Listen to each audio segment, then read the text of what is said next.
আজকের এই কাহিনীটি পাঠিয়েছেন এক নাম প্রকাশে অনিচ্ছুক ফলোয়ার। তিনি চেয়েছেন তার এই গোপন প্রেম, এই নিষিদ্ধ আকাঙ্ক্ষা, এই তীব্র অনুভূতির দল্পটি আপনাদের সাথে ভাগ করে নিতে। আমি আপনাদের সবার কাছে অনুরোধ করব, পুরো গল্পটি মনোযোগ দিয়ে শুনুন, অনুভব করুন। আর হ্যাঁ, গল্পের কোনো এক ফাঁকে আমি আমার ব্যক্তিগত আইএমও নাম্বারটি দেব, তাই নাম্বারটি পেতে হলে পুরো গল্পটি মনোযোগ দিয়ে শুনতে হবে। গল্পটা শুরু হয়েছিল কলকাতার এক ঘিঞ্জি এলাকা থেকে, যেখানে বাড়ি বাড়ি গ্যাসের চুলা আর ভাঙা কাচের জানলার পাশেই ছিল রাজনৈতিক মিটিংয়ের মঞ্চ। আমাদের গল্পের নায়ক অরুণ, সে ছিল এলাকার এক ডাকসাইটে যুবনেতার ডানহাত। বয়স 20 পেরিয়েছে সবে, কিন্তু বুদ্ধিতে আর সাহসে সে ছিল অন্যরকম। পার্টির পতাকা হাতে স্লোগান দেওয়া, মিছিলে হাঁটা, এসবই ছিল তার জীবনের অঙ্গ। কিন্তু এই কোলাহলের আড়ালে, এই রাজনৈতিক জীবনের একঘেয়েমির মাঝে তার জীবনে এসেছিল এক অন্য আলো, এক নিষিদ্ধ আলো। সেই আলোর উৎস ছিলেন আমাদের গল্পের অন্য প্রধান চরিত্র, যিনি ছিলেন ওই যুবনেতার স্ত্রী মালতী দেবী। বয়স তার বছর 35-এর কাছাকাছি। বিধাতার এক বিচিত্র লীলা, তিনি ছিলেন অপরূপ সুন্দরী। তার শান্ত সৌম্য মুখশ্রী, গভীর কালো চোখ আর শাড়ির আঁচলের ভাঁজে লুকিয়ে থাকা এক মায়াবী হাসি অরুণকে এক নিমেষেই মুগ্ধ করে দিয়েছিল। অরুণ যখন প্রথম মালতী দেবীকে দেখেছিল, তখন সে এক দলীয় অনুষ্ঠানে গিয়েছিল নেতার সাথে। মালতী দেবী তখন মঞ্চের পাশে দাঁড়িয়েছিলেন, নেতার পাশে। কিন্তু নেতার উপস্থিতি যেন তার স্নিগ্ধতাকে আরও বাড়িয়ে দিয়েছিল। অরুণ মুগ্ধ চোখে তাকিয়েছিল, সে যেন হারিয়ে গিয়েছিল এক অন্য জগতে। প্রথম প্রথম অরুণ নিজের অনুভূতিকে পাত্তা দেয়নি। সে ভেবেছিল এই নিছকই মুগ্ধতা। কিন্তু যতবার সে মালতী দেবীকে দেখেছে, ততই যেন তার মন তার দিকে আরও ঝুঁকে পড়েছে। মালতী দেবীর প্রতিটা ছোট ছোট কাজ, তার কথা বলার ধরন, তার হাসির ভঙ্গি, সবই অরুণকে আচ্ছন্ন করে ফেলত। সে প্রায়ই মালতী দেবীর বাড়ির আশেপাশে ঘুরঘুর করত। কখনো সে নেতাকে বাড়ি পৌঁছে দেবার অজুহাতে, কখনো বা কোনো দরকারির কথা বলার বাহানায়। কিন্তু আসলে সে চেয়েছিল শুধু একবার মালতী দেবীকে দেখতে, তার চোখের দিকে তাকাতে।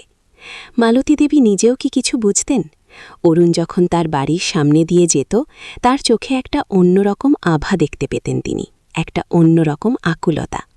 অরুণকে দেখলে তার মুখেও যেন একটা হালকা হাসি ফুটে উঠত, যা তিনি হয়তো ইচ্ছে করেই করতেন না, কিন্তু তার অগোচরেই তা অরুণকে আরও পাগল করে তুলত। একদিন এক ঝড় বৃষ্টির সন্ধ্যায় অরুণ মালতী দেবীর বাড়িতে গিয়েছিল একটা জরুরি কাজের অজুহাতে। নেতা তখন বাইরে ছিলেন, বাড়িতে শুধু মালতী দেবী আর তার 2 বাচ্চা। অরুণ যখন তার কথা বলছিল, তখন হঠাৎ করেই বাইরে তুমুল ঝড় শুরু হল। বিদ্যুৎ চলে গেল, চারদিক অন্ধকার। মালতী দেবী একটু ভয় পেয়ে গেলেন। অরুণ সাহস করে তার পাশে গিয়ে দাঁড়াল। সেই মুহূর্তে, সেই জমাট বাঁধা অন্ধকারে দুজনের মাঝে এক তীব্র টান অনুভব হল। অরুণ যেন মালতী দেবীর নিঃশ্বাসের শব্দ শুনতে পাচ্ছিল, তার শরীরের উষ্ণতা অনুভব করতে পারছিল।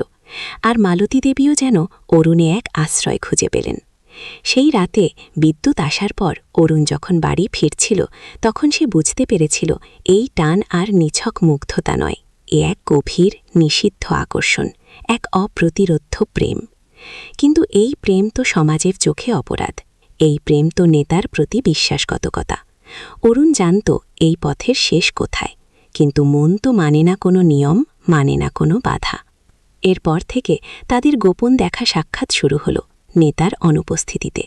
কখনো রাতে, যখন সবাই ঘুমিয়ে পড়েছে, কখনো দুপুরে, যখন বাড়ি ফাঁকা। অরুণ যেন এক নতুন জীবন খুঁজে পেয়েছিল। মালতী দেবীর স্পর্শ, তার সান্নিধ্য, এসব তাকে অন্য জগতে নিয়ে যেত। মালতী দেবীও যেন অরুণে এক নতুন জীবনের স্বপ্ন খুঁজে পেয়েছিলেন, তার একঘেয়ে নিয়মের বেড়াজালে বাঁধা জীবন থেকে মুক্তি। একটা বৃষ্টির দিনে অরুণ মালতী দেবী বাড়িতে গিয়েছিল। নেতা তখন আসানসোলে, বাচ্চাগুলো স্কুলে। বাড়িতে আর কেউ নেই। অরুণ যখন মালতী দেবীর ঘরে ঢুকল, মালতী দেবী তখন জানলার ধারে দাঁড়িয়ে বাইরে বৃষ্টি দেখছিলেন। তার পরনে ছিল একটা হালকা নীল শাড়ি, যেটা বৃষ্টির ভেজা বাতাসে তার শরীরের সাথে লেপ্টেছিল। অরুণ তাকে দেখে যেন থমকে গেল, তার বুকের ভেতরটা ধুকভুক করছিল। সে ধীরে ধীরে মালতী দেবীর কাছে গেল। মালতী দেবী তার দিকে তাকালেন। তার চোখে ছিল এক অদ্ভুত আলো, যেন এক তীব্র অপেক্ষার আলো। অরুণ তার হাতটা বাড়িয়ে মালতী দেবীর মুখের কাছে নিয়ে গেল। মালতী দেবী চোখ বন্ধ করলেন। অরুণ তার নরম মসৃণ গালে আলতো করে হাত বুলিয়ে দিল। সেই স্পর্শে দুজনের শরীরেই যেন বিদ্যুৎ খেলে গেল। অরুণ আর নিজেকে ধরে রাখতে পারল না। সে মালতী দেবীকে গভীরভাবে জড়িয়ে ধরল। মালতী দেবীর ঠোঁট থেকে একটা চাপা স্বর বেরিয়ে এলো। অরুণ তার মুখের দিকে তাকাল। মালতী দেবীর ঠোঁট দুটো তখন হালকা কাঁপছিল। অরুণ তার ঠোঁট মালতী দেবীর ঠোঁটের উপর রাখল। সেই চুম্বনে মিশেছিল সব প্রতিরোধ, সব ভয়, সব দ্বিধা। মিশেছিল তাদের নিষিদ্ধ প্রেমের তীব্র আকাঙ্ক্ষা। অরুণ মালতী দেবীর কোমর জড়িয়ে ধরল। মালতী দেবীও অরুণকে আরও শক্ত করে জড়িয়ে ধরলেন। তাদের ঠোঁট একে অপরের প্রতি চুম্বকের মতো আকৃষ্ট হচ্ছিল। সেই মুহূর্তে তারা ভুলে গিয়েছিল কে কার, কোথায় আছে, কি হচ্ছে।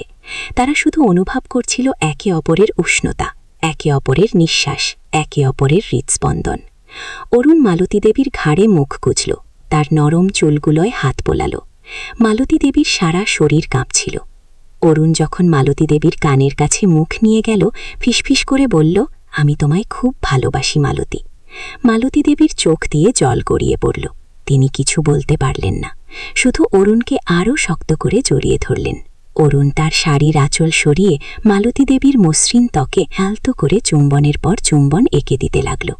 প্রতিটি চুম্বনে যেন তাদের নিষিদ্ধ প্রেমের অনল আরও জ্বলে উঠছিল। এইভাবে সেই বৃষ্টির দিনে তাদের গোপন অভিসার শুরু হল। একে অপরের সান্নিধ্যে তারা যেন নতুন জীবন পেল। কিন্তু এই নিষিদ্ধ আনন্দের আড়ালেই লুকিয়েছিল এক গভীর শঙ্কা, এক অজানা বিপদ। তারা জানত না তাদের এই গোপন প্রেম কতদিন টিকবে। তারা জানত না তাদের এই নিষিদ্ধ আকাঙ্ক্ষার শেষ কোথায়। হঠাৎ দরজায় কড়া নাড়ার শব্দে তাদের ঘোর কাটল। কে এই অসময়ে? অরুণ আর মালতী দেবী একে অপরের দিকে তাকালেন। দুজনের মুখেই ফুটে উঠল এক তীব্র ক্ষয়। অরুণ দ্রুত মালতী দেবীর থেকে সরে গেল। মালতী দেবী দ্রুত তার শাড়ি ঠিক করে নিলেন। কিন্তু দরজায় আবার কড়া নাড়ার শব্দ, এবার আরও জোরালো। অরুণ মালতী দেবীর দিকে তাকিয়ে জিজ্ঞেস করল, কে হতে পারে? মালতী দেবী দ্রুত জানলার কাছে গিয়ে উঁকি দিলেন। আর সাথে সাথেই তার মুখ ফ্যাকাশে হয়ে গেল। তিনি অরুণকে জড়িয়ে ধরে বললেন, ওমা, এ যে আমাদের নেতা, উনি হঠাৎ করে ফিরলেন কেন? অরুণ ও মালতী দেবীর কথা শুনে শিউরে উঠল। তাদের গোপন অভিসার, তাদের নিষিদ্ধ প্রেম, সব যেন এই মুহূর্তে প্রকাশ হয়ে যাওয়ার উপক্রম। এই অবস্থায়, এই চরম উত্তেজনার মুহূর্তে আমি এখানেই থামছি। আপনারা কি মনে করেন নেতা কি সব জেনে ফেলবেন? অরুণ আর মালতী দেবীর কি হবে? এই নিষিদ্ধ প্রেমের শেষ কোথায়? সব জানতে হলে কমেন্ট করে জানান আপনারা দ্বিতীয় পর্ব শুনতে চান কিনা। আর হ্যাঁ, চ্যানেলটি সাবস্ক্রাইব করতে ভুলবেন না, কারণ এরকম আরও অনেক অজানা, রোমাঞ্চকর এবং আবেগঘন গল্প শোনার জন্য আমার সাথে থাকুন।